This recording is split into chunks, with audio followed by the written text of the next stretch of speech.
নমস্কার বন্ধুরা, পূর্ণিমা কুকিং ডায়েরিতে আপনাদের সবাইকে স্বাগত। আজকে দেখুন সন্ধ্যাবেলা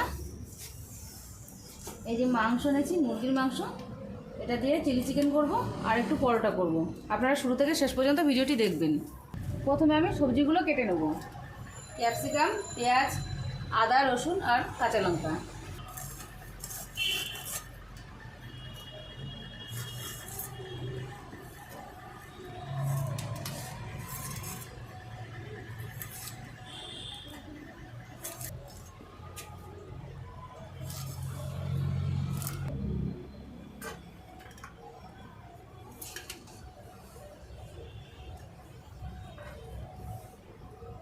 ক্যাপসিকাম কাটা হয়ে গেছে, এবার পেঁয়াজ কেটে নেব।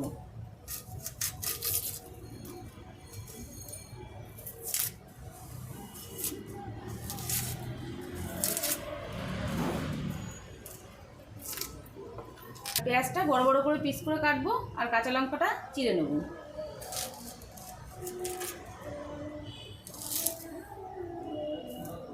দেখুন বন্ধুরা, এই পেঁয়াজগুলো কিন্তু একটা একটা করে ছাড়িয়ে নিতে হবে। এই যে বড় বড় পিস করে একটা একটা করে ছাড়িয়ে নিতে হবে সুন্দর করে।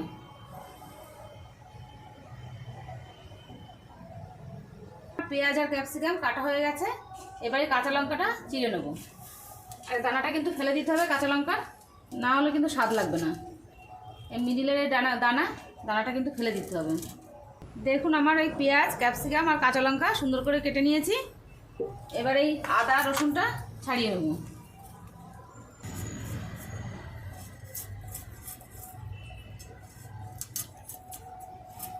দেখুন রসুনগুলো বাছা হয়ে গেছে, আদাও ছুলে নিয়েছি। এবার এটা একটু কুচিয়ে নেব, কুচিয়ে একটু বাটা করতে হবে। এবার শিলনোড়ায় কিছু আদা মিহি করে বাটবো।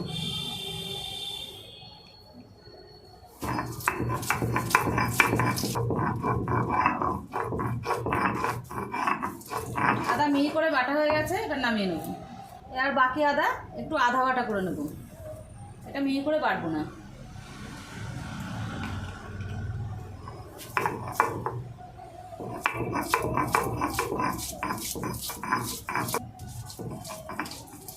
এটা আর বাটা করবো না, এটা হয়ে গেছে। এবার এই রসুনটাও আধা বাটা করে নেব। এগুলো কিন্তু মিহি করে বাটা যাবে না।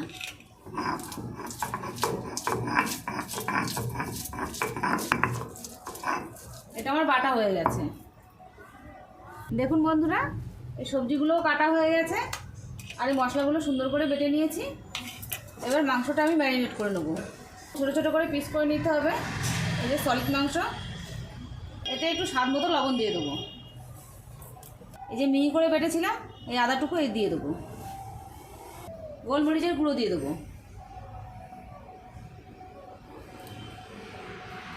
যে যেমন ঝাল খেতে পছন্দ করেন সে সেইভাবে দিয়ে দেবেন। এবারে ভিনিগার দিয়ে দেবো একটু, এক ঢাকনার মতো দিয়ে দিলাম। এবার এটা সুন্দর করে মাখিয়ে নিচ্ছি। মাংসটা আমার ম্যারিনেট করা হয়ে গেছে, এবার এটা 20 মিনিটের জন্য ঢাকা দিয়ে রাখবো। 20 minutes later. 20 মিনিট পর ফিরে এসেছি। দেখুন, এবার এর মধ্যে একটা ডিম ফাটিয়ে দেবো।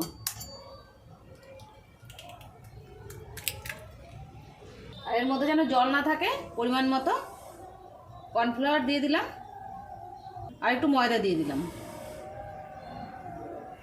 এবার এটা সুন্দর করে মাখিয়ে নেব।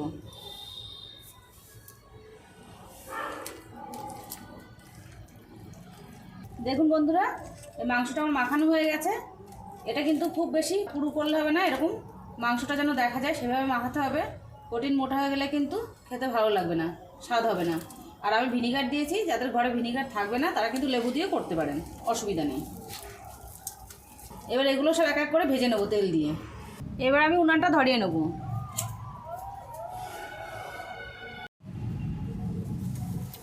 উনানটা ধরে গেছে, এবার কড়াইটা বসিয়ে দিচ্ছি। কড়াই গরম হয়ে গেছে, এবার সাদা তেল দিয়ে দিচ্ছি। তেল গরম হয়ে গেছে, এবার একটা একটা করে ভেজে নেব।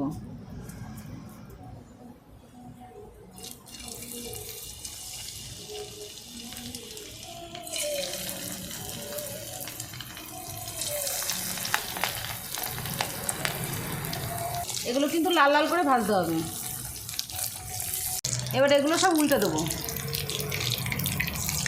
এই যে এই পাশটা হয়ে গেছে প্রায়, দেখুন। এটা কিন্তু একটু সময় নিয়ে ভাজতে হবে, মাংসটা যেন একটু সিদ্ধ হয়। এগুলো ভাজা হয়ে গেছে, এবার নামিয়ে নেব। ঠিক এইভাবে আপনারা ভেজে নেবেন কিন্তু।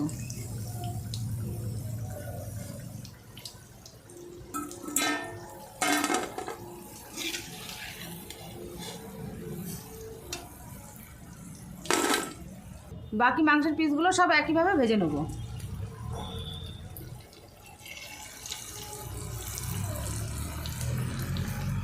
এদিকে মাংসের পিসগুলো ভাজা হতে লাগুক। এবার চিলি চিকেনের জন্য আমি গ্রেভিটা রেডি করে দেবো।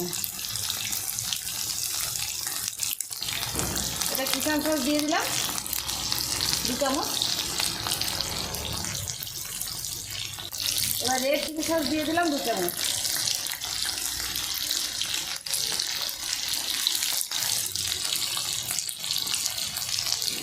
যে যেমন পরিমাণে ঝাল খাবে সে সেভাবে দিয়ে নেবেন। এবার সয়া সসটা দিয়ে দেবো 2 চামচ। সয়া সসটা একটু অল্প করে দিয়েছি, এটা শরীরের পক্ষে ভালো না, ওই জন্য কম করে খেতে হবে। আর এটা অল্প একটু চিনি দিয়ে দেবেন। যারা মিষ্টি খেতে ভালোবাসে তারা একটু মিষ্টি বেশি করে দেবে। আমরা কিন্তু মিষ্টি কম খাই, সেজন্য একটু কম দিয়েছি। এটা গুলে নিয়েছি সব একসাথে। এবার গ্রেভির জন্য কর্নফ্লাওয়ার গুলে নিচ্ছি। পরিমাণ মতো কর্নফ্লাওয়ার দিয়ে নিলাম। চিকেনগুলো সব ভাজা হয়ে গেছে, দেখুন। সব কটাই কিন্তু লাল লাল করে ভেজে নিয়েছি।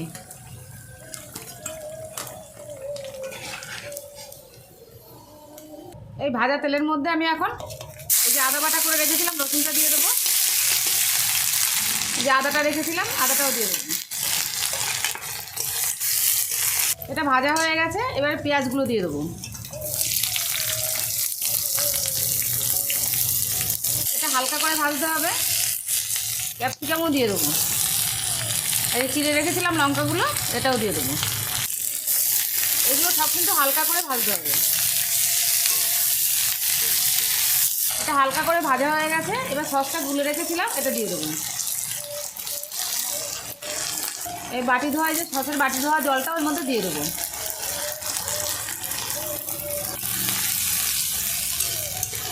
এই সসের মধ্যে কিন্তু লবণ থাকে, লবণ কিন্তু বুঝে দিতে হবে, অল্প করে দেবেন। আর পরে লাগলে কিন্তু আপনারা খেয়ে দেখে তারপরে দেবেন। আমি এর মধ্যে পরিমাণ মতো লবণ দিয়ে দিচ্ছি।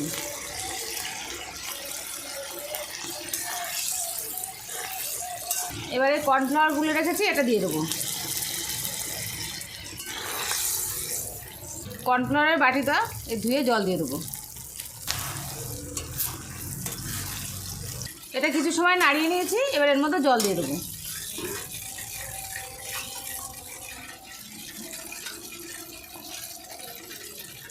দেখুন এই চিলি চিকেনের গ্রেভিটা ফুটছে, এর মধ্যে ভাজা চিকেনগুলো সব দিয়ে দেবো এক এক করে। দিয়ে কিছু সময় কিন্তু জ্বালিয়ে নেব। সুন্দর একটা সেন্ট আসছে এর মধ্যে, আশা করি খুব ভালো লাগবে খেতে। আপনারা বাড়িতে এইভাবে বানান, খেয়ে দেখুন, খুব ভালো লাগবে। আপনারা কিন্তু আমাকে জানাবেন কমেন্ট করে কেমন লাগলো। আপনারা ঠিক এইভাবেই বানাবেন। আমার চিলি চিকেন হয়ে গেছে, এবার নামিয়ে নেব। দেখুন বন্ধুরা কত সুন্দর কালার এসছে, এতে খেতে মনে হয় খুব ভালো হবে, গন্ধ খুব সুন্দর বেরিয়েছে। বন্ধুরা আমার চিলি চিকেন হয়ে গেছে, এবার ময়দাটা পরোটার জন্য মাখিয়ে নেব। প্রথমে একটু লবণ দিয়ে দেবো, অল্প করে একটু চিনি দিয়ে দেবো। এটা ভালো করে ময়াম দিতে হবে।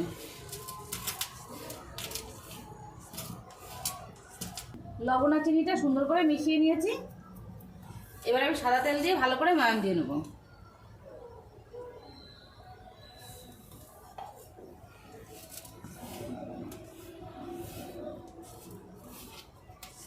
ময়ামটা যত সুন্দর হবে, মাখানো যত ভালো হবে, তত খেতে কিন্তু খুব ভালো লাগবে। পরোটা তত ভালো হবে খেতে। এটা কিন্তু ময়াম হয়ে গেছে, দেখুন কত সুন্দর ময়াম হয়েছে। এই যে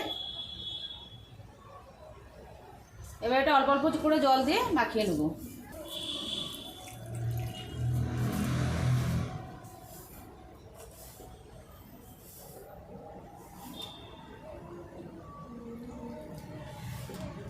এটা কিন্তু খুব সুন্দর করে মাখাতে হবে, যত সুন্দর করে মাখাবেন তত কিন্তু পরোটা ভালো হবে, খেতেও সুন্দর হবে। দেখুন বন্ধুরা, এটা এখন মাখানো হয়ে গেছে। এটা 15 মিনিটের মতো ঢাকা দিয়ে রাখবো।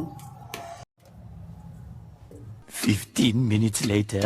দেখুন বন্ধুরা, 15 মিনিট পর ফিরে এসেছি। এটা কত সুন্দর হয়েছে দেখুন মাখানো। আর একটু হালকা করে মাখিয়ে নেব।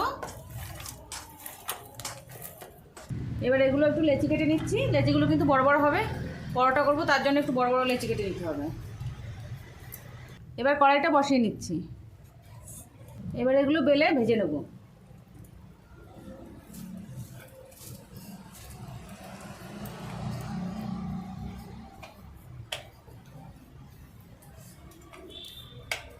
ভেজে রাখা তেলটা অল্প একটু দিয়ে দেবো।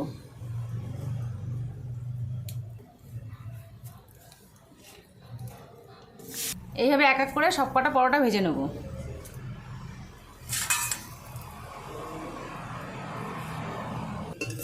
দেখুন সমস্ত পরোটা আমার ভাজা হয়ে গেছে, সব ভেজে নিয়েছি।